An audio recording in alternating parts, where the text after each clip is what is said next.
lluviosas, pero ya más refrescantes que días anteriores. Estamos aquí en el Colegio de Ciencias Forenses para dar inicio a nuestra conferencia mensual, a nuestra sesión de trabajo mensual, que hemos reanudado a partir del mes pasado. Esta es nuestra segunda, a partir de la reanudación por el tema que todos conocemos de SARS-CoV-2. Y hoy tenemos unos grandes invitados, y el tema es las ciencias forenses en México. No vamos a hablar de todas, porque son muchas, diferentes, pero sí nos vamos a enfocar en la psicología forense, enlazada o entrelazada con la neurología.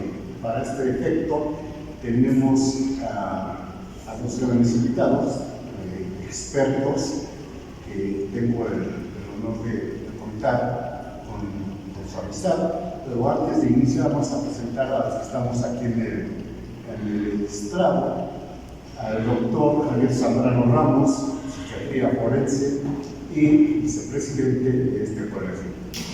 Al doctor José Ramón Calvo, psicólogo con especialidad o doctorado en neurociencia. La gran psicóloga, perito, excelente. Norma Romero Sánchez, catedrática en muchos cursos de psicología criminal. Y en línea nos acompaña el doctor Karen Brito. Él es psiquiatra forense y es el coordinador de psiquiatría forense de Fray Bernardino Álvarez, quien nos va a transmitir su presentación y asunto. Ok, bienvenido, doctor Gabriel. Y pues sin más preámbulo, usando términos jurídicos, el de la voz será el doctor Marcelino Moreno Nieves, presidente del colegio. Y entonces, sin más preámbulos, dejamos aquí a nuestros invitados para que compartan sus experiencias, preguntas, respuestas, todo lo que gusten. Aprovechenlos porque no nos vamos a volver a visitar. Gracias. Ok, vamos a platicar un poquito acerca de lo que fue las ciencias forenses en México. ¿No? Déjenme apagar la luz para que se vea un poquito mejor. Y ahorita les voy a enseñar. ¿Qué pasa la que sigue, por favor?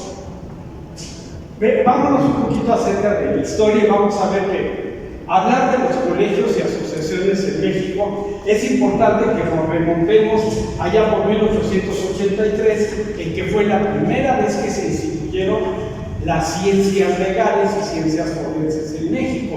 Y todo fue en lo que fue el antiguo Colegio de Medicina y posteriormente fue la Escuela de Ciencias Médicas, y así fue evolucionando.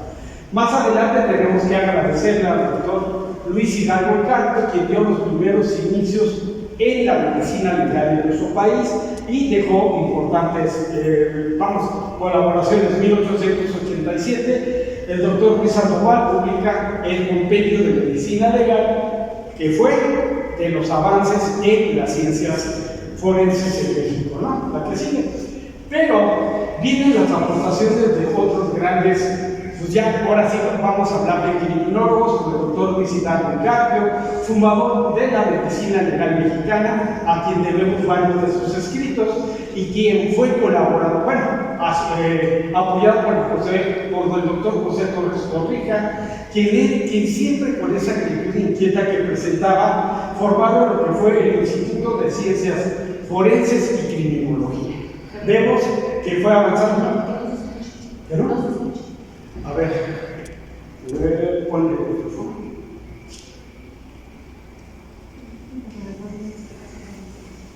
Ok. Si no, con el otro celular, a ver si pone el micrófono del otro teléfono. Perdón por las fallas técnicas.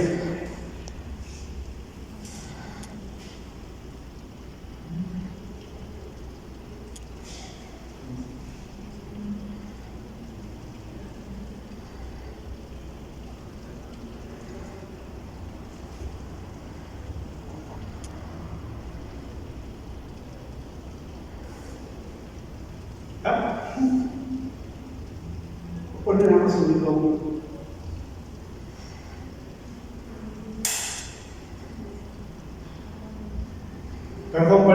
ciencias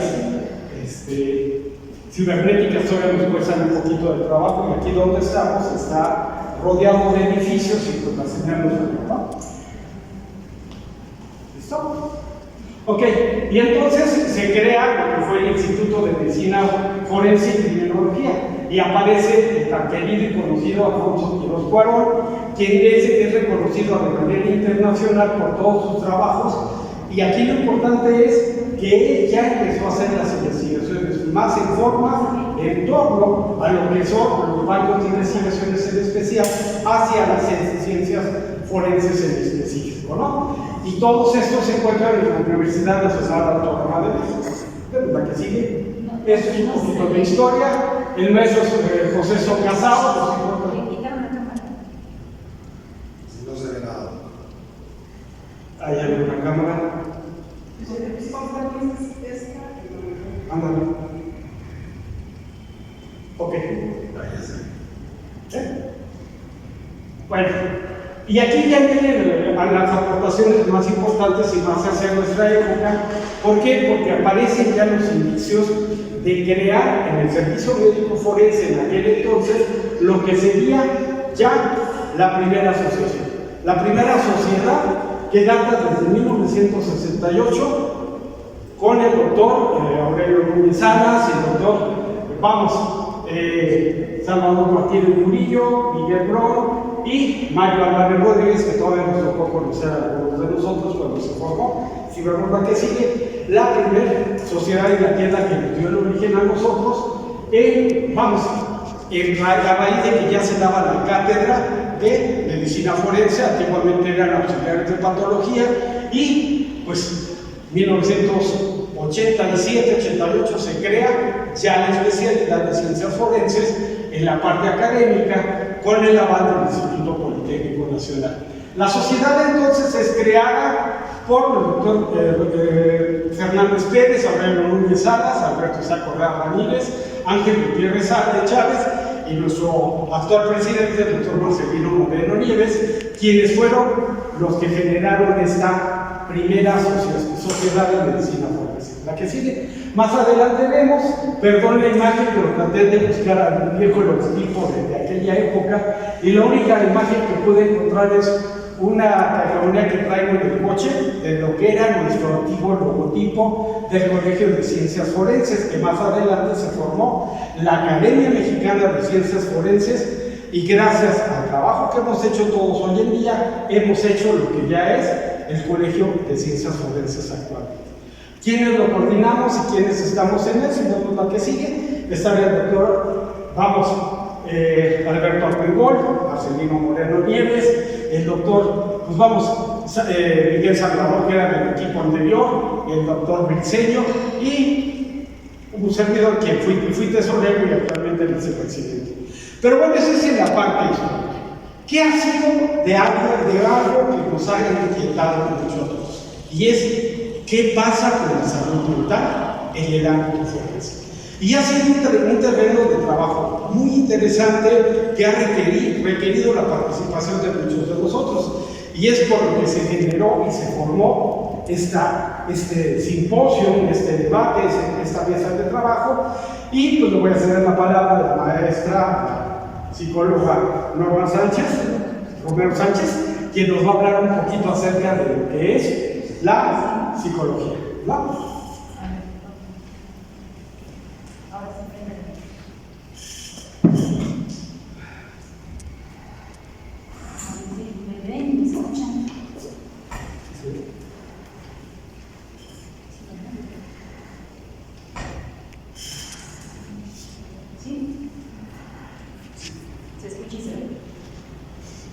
Bueno, buenas tardes. Pues gracias a Javier y a todos ustedes por la invitación. Bueno, en el tema de la psicología, yo creo que relacionado con el tema forense, la problemática que se ha presentado, yo ya tengo 19 años trabajando como perito, y en estas confusiones entre lo que es un psicólogo clínico y lo que es un psicólogo forense, creo que es ahí donde hemos entrado con muchos conflictos.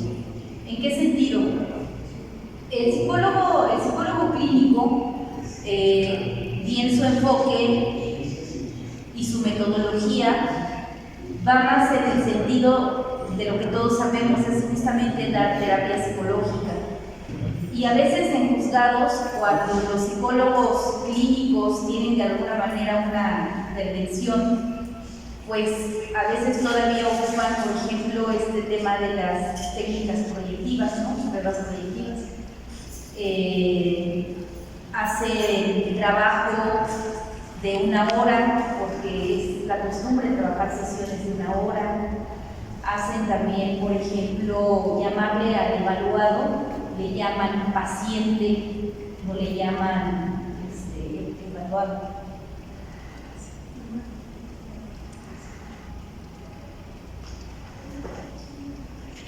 Vamos a ver qué está pasando.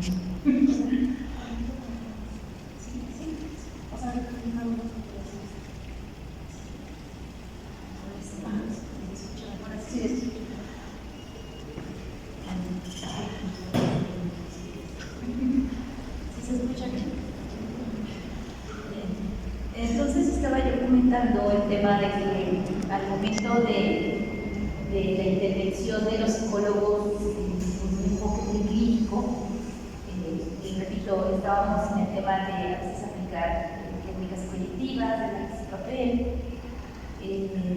estamos también a veces aplicando pruebas o decía yo, entrevistas o sesiones de 1 hora.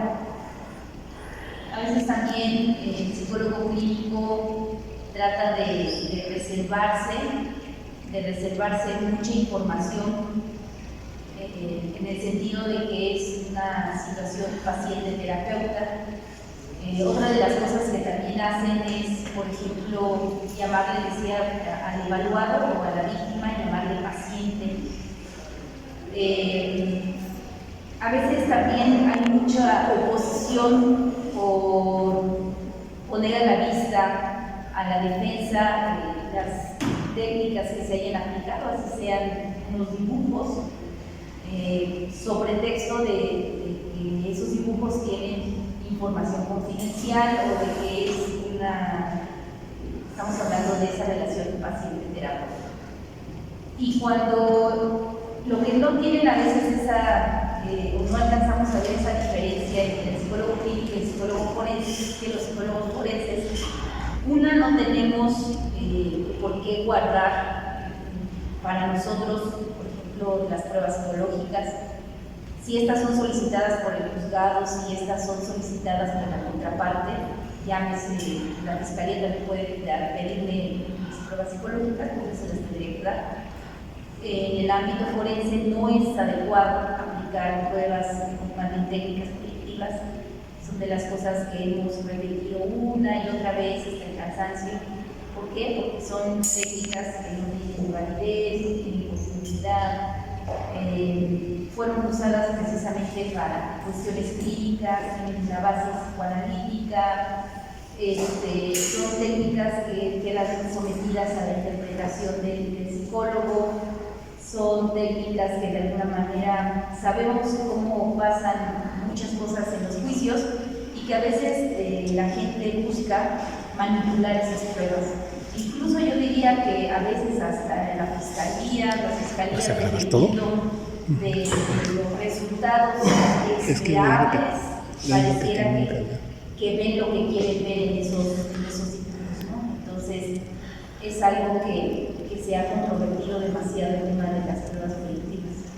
Otra de las cosas es, yo les decía, no podemos ver a la persona que tenemos enfrente que es una víctima o que es una persona víctima, me refiero a la cuestión penal, pero también podría ser en el ámbito familiar, en un contexto de una dinámica familiar donde hay un divorcio, donde hay pérdida de patria potestad, pues no podría yo pensar o dejar de pensar que hay una alta probabilidad donde papá o mamá van a venir con respuestas donde ellos van a tratar de hacerse ver como la mejor mamá del mundo, el mejor papá del mundo, y donde a veces también cabe la posibilidad posibilidad de que cualquiera de los dos pudiera estar a veces manipulando a los niños de acuerdo a los intereses de cada uno. Entonces, eso que a veces el psicólogo clínico no lo alcanza a ver, no lo alcanza a visualizar, que a veces se entiende que en estas cuestiones jurídicas la gente pierde algo, la gente gana algo, y entonces buscan la manera de manipular a veces pruebas, de hacer muchas cosas en los expedientes. Entonces, justamente esta visión donde tenemos nosotros que estar muy pendientes de nuestros evaluados, tanto en lo penal como en lo familiar, incluso hasta en lo civil. En lo civil, ¿qué es lo que se pelea muchas veces? En lo civil hay demandas por daño moral, y dependiendo a veces la gente lo que hace es generar sobrereportes. ¿Eso qué quiere decir? Que lo que hace es exagerar síntomas con esa idea que tiene de que generando síntomas más altos, pues entonces quizás el tratamiento, la paga o el dinero que va a haber derivado de esa afectación, pues va a ser más alto, ¿no? Entonces, pero eso nosotros sí lo prevemos. Y el tema cuando, insisto, cuando no tienes esa visión de psicólogo forense, en el sentido de que sabes que hay que evaluar justamente eso, ¿no? El sobrereporte, que hay que evaluar también la credibilidad, la validez, la fiabilidad, que hay que evaluar también, por ejemplo, en casos de niños, que lo que tenemos que estar evaluando hoy en día es que no estén manipulados, la forma en cómo se está obteniendo la información, cómo es que se entrevistan a estos menores, qué tanto pudo haber contaminado el discurso, incluso un mismo psicólogo clínico. ¿Por qué? Porque cuando un papá o una mamá, un predictor del menor, se alerta sobre una posibilidad de una situación de abuso sexual, lo primero que hace es ir y llevarlo con un psicólogo. Y este psicólogo, con quien generalmente lo llevan, son psicólogos clínicos. Y los psicólogos clínicos hacen preguntas, no aplican pruebas, no piensan en esto que es el tema de evaluar credibilidad, y entonces resulta que 2 o 3 sesiones después dicen a los papás que efectivamente el niño está presentando una sintomatología propia de un abuso sexual o cualquier delito sexual. Y entonces lo que nosotros como forenses estamos de alguna manera discutiendo es que si seguimos con esa idea de que las víctimas por lo regular siempre deben de presentar sintomatología, estamos entonces ante un enfoque muy traumatogénico. ¿Esto qué quiere decir? Que forzosamente todas las víctimas deben de presentar una sintomatología. Y eso es falso, no toda la gente que es víctima presenta una sintomatología. Vamos a pensar otra vez, de regreso al tema de los niños. ¿Qué tal si esas agresiones sexuales a los niños no fueron violentas? ¿Qué tal que esas agresiones al niño fueron de alguna manera consensuadas? ¿No? ¿Qué tal? Pues, perdón, no consensuadas, me refiero cuando el adulto lo que hace es tratar de tratarse el afecto del niño a través de regalos, a través de afecto, y entonces hace conductas no apropiadas, pero el niño no las ve, no las alcanza a percibir como humanas. Entonces, ahí al niño no le vamos a generar un trauma. No hay trauma, no vamos a encontrar miedos, no vamos a encontrar ansiedades, no vamos a encontrar estrés traumáticos. ¿Por qué? Porque ese acercamiento que tiene ese agresor, pues es de otro tipo. Y entonces, cuando lo hace forzadamente, cuando lo hace a través justamente de violencia, de amenazas, entonces quizás el niño efectivamente sí lo pueda vivir como algo traumático. Entonces sí encontramos otro tipo de sintomatologías. Ahora sí vamos a encontrar sintomatologías. Entonces las propuestas es no pensar siempre en el tema de los síntomas, sino más bien es pensar en cómo se obtiene justamente esa información, quién estuvo, y hablamos ahora justamente de la huella de memoria. Hablando de ciencias forenses, pues bueno, los criminalistas cuidan mucho la escena del crimen y tratan de, lo que buscan es justamente que no se contamine. Lo que deberíamos de hacer nosotros los psicólogos es justamente preservar justamente esto, la escena mental. Que ese niño lo que haya percibido, lo que haya escuchado, lo que le hayan dicho, nadie más venga a interferir, a preguntarle, a sugerirle, a sugestionarle, incluso a implantarle recuerdos que no, o palabras que ni siquiera ha dicho, ¿no? Entonces, cuando el niño puede estar, a lo mejor habría que pensar, incluso los teóricos nos dicen, piensa en diferentes posibilidades, piensa en una serie de hipótesis y ve descartando una. Entonces, ve descartando que si efectivamente estamos ante una situación de una agresión sexual, bueno, revisarlo. Y si no, entonces habría que pensar en otras posibilidades, sobre todo cuando tú analizas el caso y ves quiénes son los que participaron, un psicólogo clínico, quién más le preguntó, quizás el maestro, quién más estuvo ahí para estar contaminando exactamente el discurso de ese niño. Entonces, creo que en la psicología hay mucho efectivamente que hacer. Y Javier decía, bueno, ¿por qué estamos tan preocupados los que estamos aquí en el tema de la capacitación, dónde nos capacitamos, por qué nos capacitamos? Creo que la pandemia nos llevó también a que de repente empezáramos a ver muchas cursos, escuelas que empezaron a surgir y cursos. De repente, lo que a mí me llama la atención es que, por ejemplo, nosotros que somos, yo soy docente de la Facultad de Estudios Superiores de Zaragoza, por ejemplo, ahí tenemos reglas, por ejemplo, en cuanto a la capacitación. Un curso no puede ser menos de 30 horas, un diplomado no puede ser menos de 120 horas y deben de tener ciertos requisitos. ¿Cómo es posible que se oferten en línea cursos de 2 horas cuando, por ejemplo, la universidad no acepta un curso menor a 30 horas? No puede haber un diplomado en la UNAM si este no es mínimo de 120 horas para arriba. Entonces, ¿cómo es posible que en línea encontremos diplomados de 30 horas, 40 horas? El problema, ¿dónde radica? Que cuando tú llegas y te presentas ante un juez, y esto a mí tendría que saber el juez, es que llega alguien y va a decir, soy psicólogo y tengo un diplomado en psicología forense. ¿Pero de cuántas horas? ¿De 40? ¿De 20? Eso no es un diplomado. ¿Y esa constancia quién la emitió? ¿Quién la firmó? ¿Quién la otorgó? Entonces habría que cuestionar eso. Va a llegar alguien más y el otro perito va a decir, bueno, yo hice un diplomado, efectivamente quizás de psicología forense, que es el que nosotros coordinamos, pero nuestro diplomado tiene 240 horas, que es un libro por la Facultad de Estudios Superiores de Zaragoza, y entonces tiene todo un seguimiento, tiene todos unos lineamientos, y además tiene una historia, que es lo que también Javier me decía, hay que platicar de las historias, ¿no? Hay que platicar de las historias. La Facultad de Estudios Superiores de Zaragoza pues, se ha caracterizado justamente desde los años 80, que fue la primera escuela que se empezó, maestro Fernando Mancilla, fue nuestro precursor hablando de psicología criminal, hablando de psicología forense, muy preocupado justamente por la capacitación que tenía que ser específica para quienes iban a hacer servicio social en aquellos entonces a reclusorios. Entonces decía, bueno, ir a hacer servicio social en un reclusorio no es lo mismo que ir a hacer servicio social a una escuela, a un hospital en aquellos años, ¿no? Entonces decía, tenían que conocer algo diferente.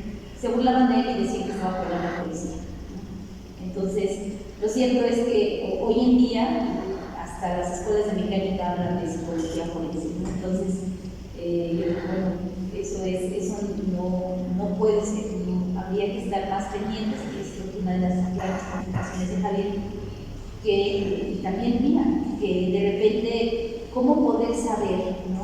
Que un diplomado que dice que es psicología forense y otro que también dice que es psicología forense, cómo hacer ver qué diferencia hay entre uno y otro? Porque al final cuando tú llegas a una audiencia, el perito, el psicólogo tiene que llegar y acreditarse y decir, bueno, yo soy Norma Romero, tengo una licenciatura en psicología y, por ejemplo, un diplomado en psicología forense. Y llegará otra persona, Marta Pérez, y dirá que también es psicóloga y tiene un diplomado en psicología forense. Pero ese diplomado habría que preguntar quién, y hay que empezar justamente a ver ese tipo de lineamientos de quiénes son quienes están emitiendo esas constancias, bajo qué rigurosidad académica, porque nosotros tenemos un consejo técnico y un cuerpo de profesores quienes revisan, quienes hacen todo este análisis de los contenidos y de las actualizaciones de cómo se están haciendo estos cursos, ¿no? Todas estas capacitaciones. Entonces creo que esa es como la situación en la cual nos encontramos, al menos en la parte psicológica, y creo que es, resumiendo, el problema, la conflictiva, que todavía no podemos diferenciar entre la psicología clínica y la psicología forense. Todavía estamos, que incluso muchos compañeros peritos todavía tienen esa idea de, insisto, de llamarle paciente a la víctima, cuando no es así, y de todavía seguir esto de apliquemos pruebas, técnicas, ese papel y seguir en esa situación. Y bueno, creo que el otro tema sería pensar en cómo vamos a revisar las acreditaciones de toda la gente, ¿no? Yo veo que está ahí el conflicto, justamente. Así Gracias, Norma. Bueno, si se dieron cuenta, pues es ir revisando e ir conociendo lo que hacemos en diferentes instituciones. Estaba en la línea el doctor Gary Britton, que nos iba a hablar, o nos va a hablar acerca de lo que hace la psiquiatría forense en el Hospital San Bernardino Álvarez, pero no lo veo en la lista. Entonces, no sé, lo dejamos un poquito atrás. El doctor Calvo, no sé si quiere tomar la palabra. El doctor Calvo, o nosotros nos llamamos Calvo, él es el presidente del Consejo de Neurociencias y pues un gran amigo de nosotros, para que nos platique acerca de lo que sería pues las neurociencias aplicadas a las ciencias forenses. Doctor Calvo, le tenemos la palabra. Muchas gracias, doctor Zambrano. Muy buenas noches a todos. Le agradezco profundamente la consideración, la invitación, tanto de usted, doctor Zambrano, como del doctor Marcelino, que preside el Colegio de Ciencias Forenses, que es la institución en el rubro más antiguo de este país. Entonces, la imperancia que tiene por la experiencia de quienes lo componen.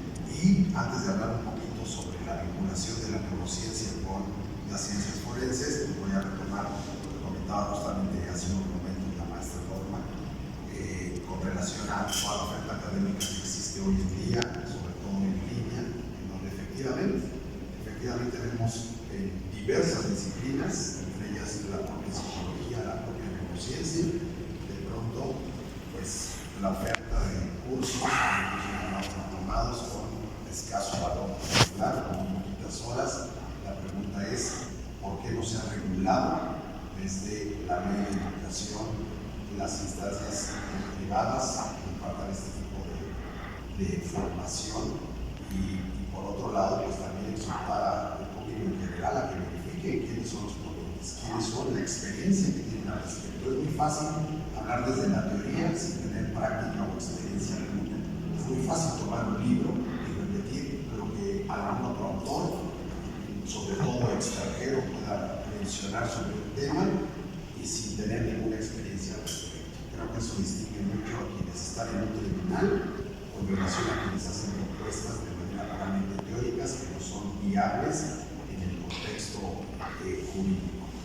Entonces, pues, sabemos que la regulación por parte de las autoridades puede llevar su tiempo, pero sí exhortar a todos aquellos interesados a que verifiquen realmente la institución, la experiencia, quiénes son los docentes que participan, el alcance que tienen los temas que componen cada uno y qué tan útil va a ser en la práctica profesional.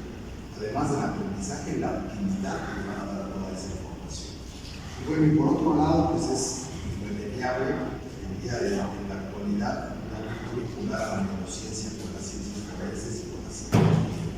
Es verdad que tenemos un resalto importante en comparativa a otros países, incluso en Latinoamérica, por citar a Chile y Argentina, en donde pareciera que solamente un mecanismo de convicción, como puede ser, como mencionó la maestra Norma, un test proyectivo, es suficiente para que se haga, y lo resalto subrayado entre comillas y negrillas, un diagnóstico para que el juez tenga una valoración y pueda determinar el estado del paciente o de la persona a quien se considera como imputable o eventualmente inimputable.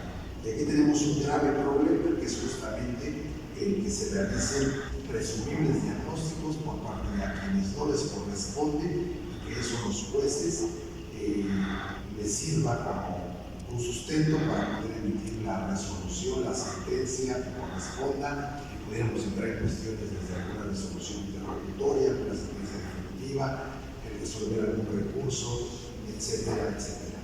Bueno, sabemos que la neurociencia tiene como fundamento pues, estudiar la base biológica del comportamiento, pero esto es bastante complejo. No podemos decir tampoco que ya tenemos una respuesta absoluta que nos dé, conforme a biomarcadores, las técnicas idóneas para poder revisar o determinar el alcance que va a tener la conducta del individuo.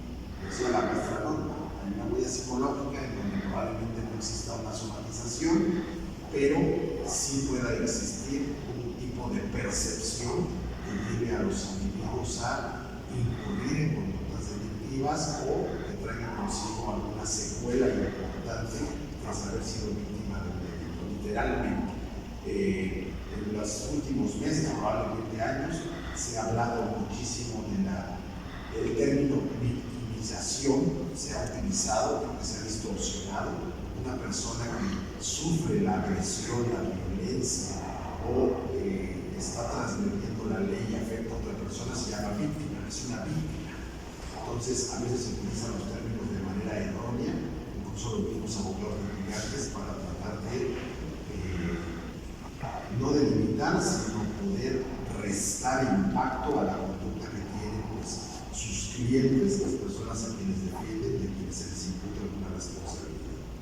Pero volviendo a la parte de la neurociencia, sabemos pues, que en la actualidad tenemos conocimiento acerca del funcionamiento del cerebro más allá de todo lo que se sabía en la historia de la humanidad, pero se le ha dado un enfoque más clínico, más hacia la medicina que hacia otras disciplinas como la psicología, y más en particular la psicología forense. ¿Y qué decir de la neuropsicología forense? Porque también tiene muchísima importancia en este rubro. Entonces, hay un término muy utilizado en la actualidad que circula mucho y que hemos escuchado sin duda alguna, que es el neuroderecho. En lo particular, comparto mi percepción al respecto, no soy afecto a utilizar ese tipo de terminología, porque ante ello podríamos decir que todo es absolutamente neuro, porque emana por virtud de las órdenes que emite la mente por medio del sistema nervioso central y esta consideración desde la neurocesión hasta el neuroderecho. No, ya cada disciplina tiene su esencia y en consecuencia debemos hablar del trabajo multidisciplinar de otras áreas. Podríamos hablar tal vez de la neurociencia aplicada al derecho, pero tampoco eso significa que una resonancia magnética, una tomografía o el resultado de algún tipo de neuroimagen va a determinar si el individuo pueda ser susceptible de algún tipo de trastorno que esté descrito a manera de identificación, por ejemplo en el DSM-5, que sabemos que es restrictivo. Y aquí tenemos un gran problema también que sucede en psicología, que es justamente se ajustan los criterios 3 de 5 o 5 de 8, y entonces lo clasificamos en lo que es el DSM-5. Bueno, les comparto que cada vez más países lo utilizan, y es, no deja de ser un precedente, pero es emitido por la Asociación Norteamericana de Psiquiatras, bajo criterios de ese país, bajo condiciones, bajo toda una historia norteamericana que puede no ser compatible con la de nuestro país. Otro problema que tenemos es que no hay en muchos de los casos test y baterías que estén homologadas a población latina y muy en particular a la mexicana. Entonces, el problema que bien mencionaba la maestra Norma es justamente cuando no se realizan a profundidad la valoración de los procesos cognitivos que ayuden a determinar la secuela o un factor de riesgo para la comisión de algún tipo de infracción a la ley. Entonces, imagínense la entrevista de 50 minutos, una hora que hace un psicólogo clínico que además no tiene experiencia en el ámbito forense y que determine por qué el hombre bajo la lluvia pues dibujó las gotas que caían de las nubes de manera distinta a como presumiblemente debe ser. No dibujó la rayita que simula el piso y por lo tanto no está identificada. Eso es del siglo pasado. Reconocemos que en su momento se utilizó lo que se tenía, pero hoy tenemos avances importantes. Y tampoco podemos decir que la neurociencia ya tiene la respuesta absoluta a estas problemáticas. No, sí podemos determinar con apoyo de la neurología y la psiquiatría personas que puedan tener algún tipo de trastorno neuropsiquiátrico o algún tipo de síndrome neurológico, pero en cuanto a conductas de la población en general que no encuadran en ese contexto, pues entramos en un campo muy amplio, muy complejo, y es aquí donde debemos de trabajar de manera conjunta, y es donde se habla entonces de la propuesta que las leyes consideren pues que no solamente la valoración que hace un perito sea suficiente para tales propósitos, sino que participen de manera como especialistas de otras áreas. Y es verdad, tienen que ser especialistas y ojalá no muy lejano se exija una certificación al respecto de quienes intervienen. No simplemente decir soy psicólogo clínico y con eso hacer una valoración y entonces presentarla como un medio de conducción ante la autoridad, sino tener una certificación que está regulada por la ley. Pero algo importante y algo que sabemos es que dentro de quienes pueden emitir una certificación tienen la valoración para ello, es justamente el Colegio de Ciencias Forenses. Es una de las instituciones que puede hacerlo.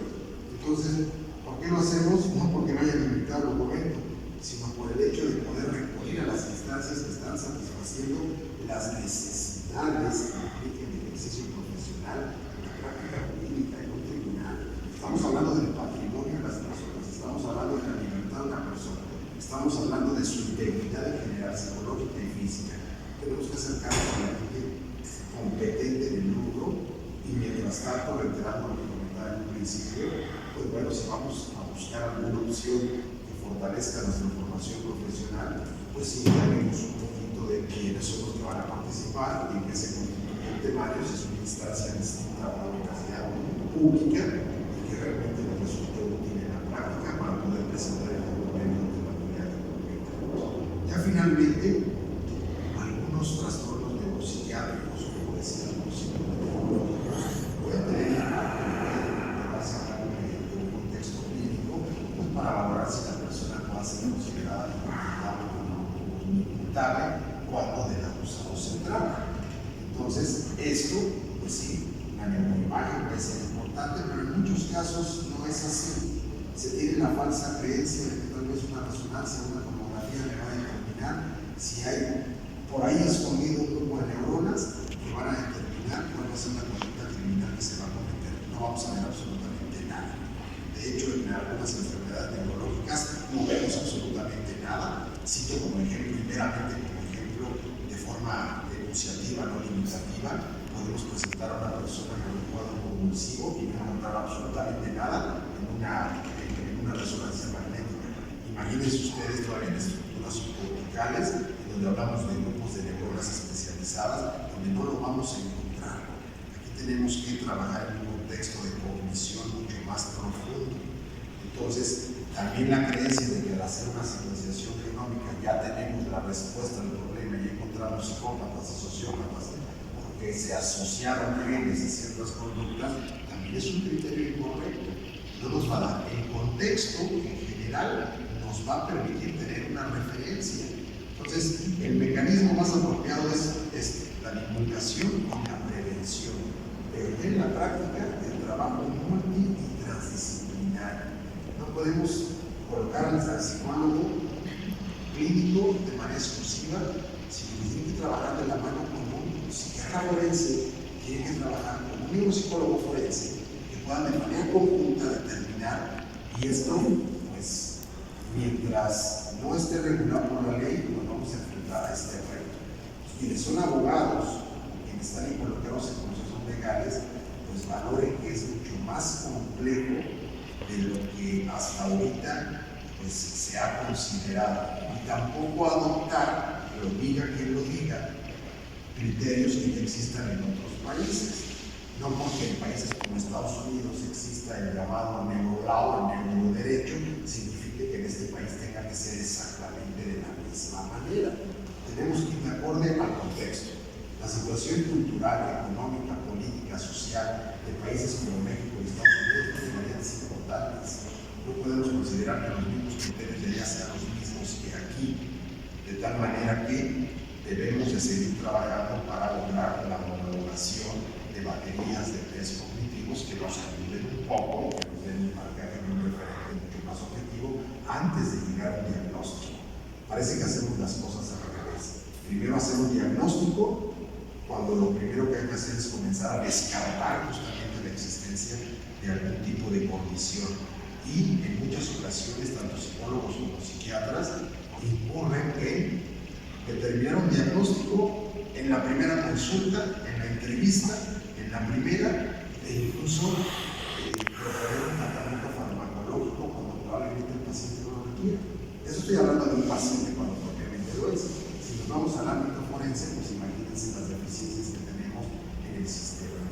¿Cuál es el punto? Porque podría preguntar que con esta intención sobre funciones ejecutivas superiores, sobre cuestiones propias que realiza la neurociencia, no, pero sí es considerar la necesidad del trabajo multi y transdisciplinar que se requiere en este campo para que los jueces se lleguen de elementos de convicción que realmente lo sean, como el término lo indica.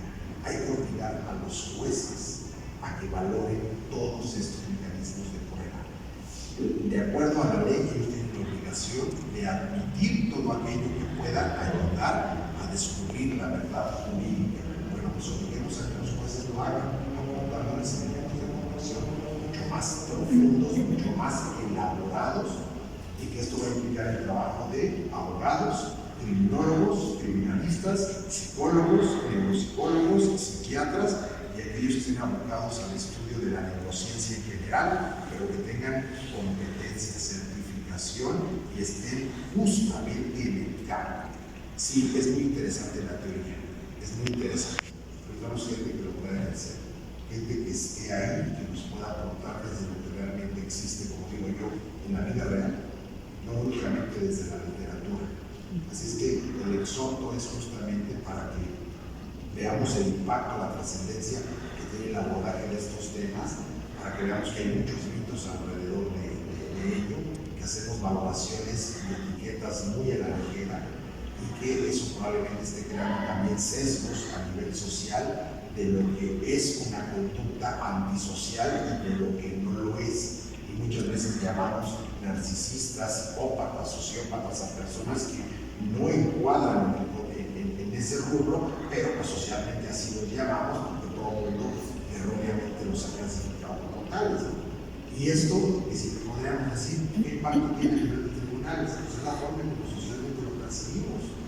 Y probablemente no hemos analizado el contexto, no hemos hecho una valoración profunda de todo el historial que requiere una persona para poder llevar a cabo más elementos durante periodos de tiempo más prolongados, en una entrevista de 50 minutos.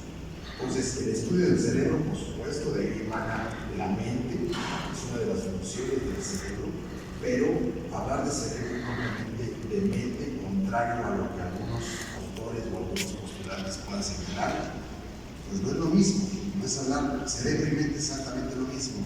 No, me parece que la mente es una función del cerebro, sabemos que hay estructuras del cerebro que tienen funciones muy específicas, no señalar el lóbulo frontal, el temporal, funciones cognitivas como la memoria, pero hablar de mente implica hablar del contexto, implica hablar del aprendizaje, implica hablar de todo un historial de vida que desde pequeño se ha formado y es la forma que nos lleva a la percepción, cómo estamos interpretando el mundo. Y además algo muy importante, que ojalá en algún momento haya oportunidad de abordar los sesgos cognitivos. A veces asumimos como cierto nuestras otras creencias y no damos cabida a ningún tipo de información distinta.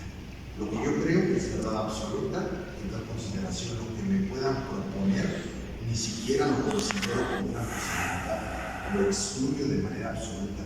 Eso nos pasa a todos y lo vemos en nuestra vida, así el cerebro también se equivoca por darle una connotación producto de la información que hemos brindado. El problema no es el sesgo como tal, el problema es no reconocer el sesgo y no aperturarnos a la información. Entonces, la invitación finalmente es acérquense a los profesionales que tienen experiencia para formar a nuevos profesionales en ese ámbito, a satisfacer requisitos que emanen de criterios como universidades públicas. Si van a tomar un curso, un diplomado, como lo decía, en una instancia privada, en una institución privada, o alguna propuesta, hagan las comparativas, se vale hacerlo. Y les los invitamos a que lo hagan, que hagan la comparativa, vean la experiencia, todo lo que nos proponen, y que realmente ustedes tengan pues, cierta objetividad en la objetividad que les pueda, qué tan útil les pueda resultar en la práctica. Pues finalmente, neurociencia, psicología, psiquiatría, neuropsicología, incluso eso nos puede ayudar para detectar situaciones como la simulación o el engaño. ¿Qué importancia impacto va a tener eso en las ciencias forenses? Pues es demasiado. Entonces, de verdad, una vez más lo digo porque conozco a la gente que integra esta institución, gente con muchos años de experiencia y con el ánimo de poder participar, divulgar y formar, por qué no decirlo, a los que el día de mañana o los que ya están en este momento ejerciendo, pero que necesitamos hacerlo con mucho más objetividad. Somos seres humanos interactuando con seres humanos y está de por medio en ese contexto, no solamente la libertad del patrimonio y la integridad, también como lo comentó la maestra Norma, también en áreas como el derecho civil, el derecho de familia, está en juego la salud mental de un niño, de los propios padres, la guardia y custodia, la patria potestad, conceptos que nos pudiéramos seguir, que pensamos ciencias forenses equivalen al derecho penal. No. El término forense hace alusión a foro, es una terminología que viene desde el griego, que es justamente el ámbito donde se ejerce la ley. Entonces, esto tiene un impacto trascendental y la invitación siempre será a seguir haciendo divulgación, pero divulgación de manera objetiva, con soporte, con apoyo de los expertos que han estado ahí y que nos puedan aportar, que nos puedan ayudar a mejorar las condiciones en las que se emiten dictámenes, se ofrecen pruebas y seguir luchando para que se dé a la brevedad posible con todas estas propuestas de neurociencia aplicada al derecho, que no es la única, tenemos la psicología, de psiquiatría, de neuropsicología, pues seguir luchando para que se integre de una manera más amplia y regulada por parte de la ley. Y mientras se logra ese cometido, pues trabajar de manera multidisciplinar. Yo sé que muchos, y lo voy a decir sensatamente, toman algunos asuntos porque es un medio de tener recursos económicos. Sí, pero hay que valorar hasta dónde también se puede convertir en un medio irresponsable para emitir un diagnóstico, porque así le llaman diagnóstico, o un dictamen que no corresponde a la realidad, que impacta. Quedémonos con esta reflexión. Si fuésemos nosotros a quienes nos aplicaran ese tipo de valoraciones y que con base a ello determinaran la situación psicológica, creo que con esta reflexión incluso puede generar hasta cierto miedo el pensar que nosotros podamos ser víctimas del propio sistema por las deficiencias que tenemos, por la falta de interés, de formación y por no acercarnos. No es un papel, es una constancia, es el conocimiento de la actividad de asociación de la información. Así es que, bueno, muchas gracias por permitirme compartir la enorme consideración hacia los servidores de la institución que me presento, de poder trabajar de manera conjunta. Si con alguien lo haría, el Consejo Mexicano de Neurociencias, y con otros sería el Colegio de Ciencias Forenses. Muchísimas gracias, doctor Marcelino, muchísimas gracias por permitirme compartir con este espacio y en la medida que me permita lo seguiré haciendo, aunque doctor Marcelino ya nos vamos a citar otra vez, así que aprovechen. Autoinvito en la medida que me permitan para aportar cualquier pequeño información que pueda ser útil. De verdad, muchísimas gracias. Pues yo los invito a quedarnos con esta reflexión. Muchísimas gracias, doctor Calvo. Pues vamos, sigo mencionándolo. El doctor Brito, que nos iba a dar la parte, vamos, de la psiquiatría legal y psiquiatría forense, se encuentra de guardia, entonces iba a tratar de hacer lo posible de salirse del lugar donde trabaja, allá en el reclusorio sur. No es interno, él trabaja allá, es el secretario de psiquiatría, y nos iba a hacer el favor de hablar acerca de lo que es la psiquiatría legal y forense. Yo les puedo comentar que han seguido 3 etapas. La primera fue la psiquiatría que llevaba el doctor Gianberchiti, cuyo contexto era pues de tipo, ¿qué les puedo decir?, psicodinámico. El doctor Gianberchiti, con su formación psicodinamista o psicoanalítica, buscaba el fondo del delito, pero a través de por qué lo había hecho, de qué lo había motivado a hacerlo. Llega Fernando López Munguía, los Fernandos lo siguen, en psicología legal también tenemos a Fernando, y vamos, el doctor Fernando López Munguía tuvo la oportunidad de irse a España, en la Universidad Complutense, donde hizo la maestría en la especialidad de psiquiatría forense, que trajo a la Ciudad de México. Y se inició la formación por 2 años, ahora son 3, y actualmente la psiquiatría legal y forense son una formación de alta especialidad, son 3 años, con prácticas de diferentes instituciones. El Fray Bernardino Álvarez es el único lugar autorizado para la realización de dictámenes, más ahora con la nueva ley de juicios orales, donde se debe de determinar si la persona es portadora o no de un padecimiento mental, o si se encuentra en condiciones de poder declarar a qué bueno, si hay conciencia, si hay planeación, si está consciente de lo que hizo y de lo que va a declarar. Entonces, lo digo porque en algunos otros hospitales, yo trabajo los fines de semana en el Samuel Ramírez, y cada ratito tenemos a gente de la Fiscalía que nos piden valoraciones e inclusive dictámenes de media hora, ¿no? Como se hace un rato el doctor Calvo, pues ¿cómo podemos hacer eso si vamos? A veces en entrevistas, como lo decía la maestra Norma, de más de 2 horas apenas vamos conociendo al sujeto para saber su responsabilidad o no en un delito. Y pues la Fiscalía nos pide que en media hora les hagamos un dictamen. Nosotros hemos optado por hacer únicamente valoraciones de tipo psiquiátrico en Fray Bernardino de lunes a viernes, en un horario de 9 a 4 de la tarde. Es el único lugar que está autorizado para hacerlos, y de otra forma, a través de la Fiscalía, quien lo determina y lo solicita, pero por el área de medicina, pues vamos a legal, ¿no? Cada juzgado hace la solicitud, y las 2 instituciones autorizadas son el Fray Bernardino Álvarez y el Instituto de Ciencias Forenses, ¿no? Antiguamente, hoy es el INCIFO, ¿no? Si no me equivoco. Entonces, pues vamos, es comentarles un poco de esto. No sé si haya preguntas, si alguien a través del chat o levantan sus manitas si quieren hacer alguna pregunta, algún comentario al grupo de expertos, o le damos la palabra al doctor Marcelino para que ya hagamos la parte de las observaciones generales.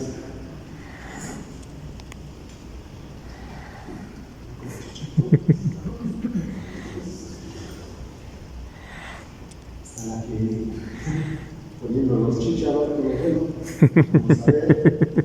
Bien dice que la pandemia dejó muchas cosas, y una de esas es precisamente esto. Lo están escuchando por vía de Zoom, los que estamos aquí presentes. Han escuchado que se abordaron temas importantísimos, puntos que, a pesar de que sabemos que han existido desde siempre, nunca se le ha dado esa importancia.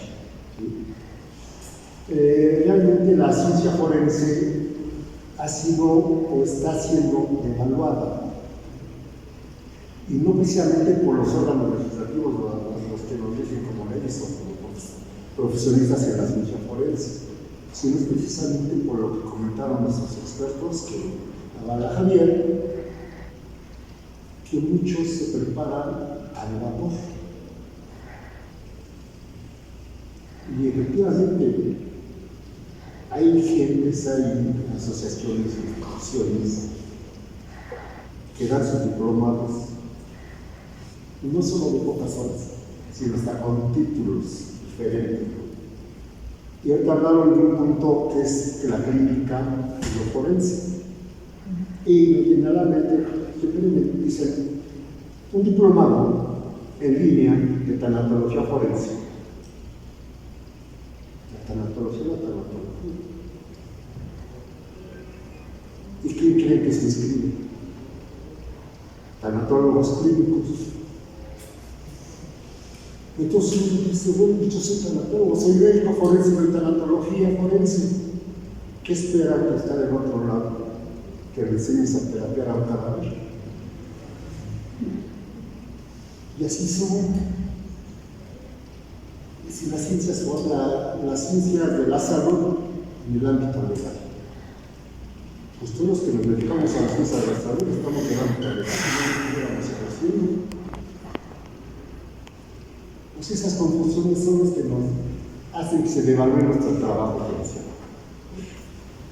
Porque aquí va algo muy delicado, las cosas como son y como se deben de ver. Si un peritaje antaño se cobraba bien, y no me dejarán mentir aquí nuestros expertos, bien, te da para un viajecito, ¿no? Las nuevas generaciones salen para la comida en el IMSS. Te devalúan el costo. Y la gente va a mencionar a Javier, el timing de 2 horas, de 30 minutos a la salida de los juzgados. 2 hojitas, una de portada y el otro todo el desarrollo de conclusión. Eso es lo que nos devalúa. Eso es lo que nos hace que no nos tome mucho en consideración. Diplomados de 20 horas.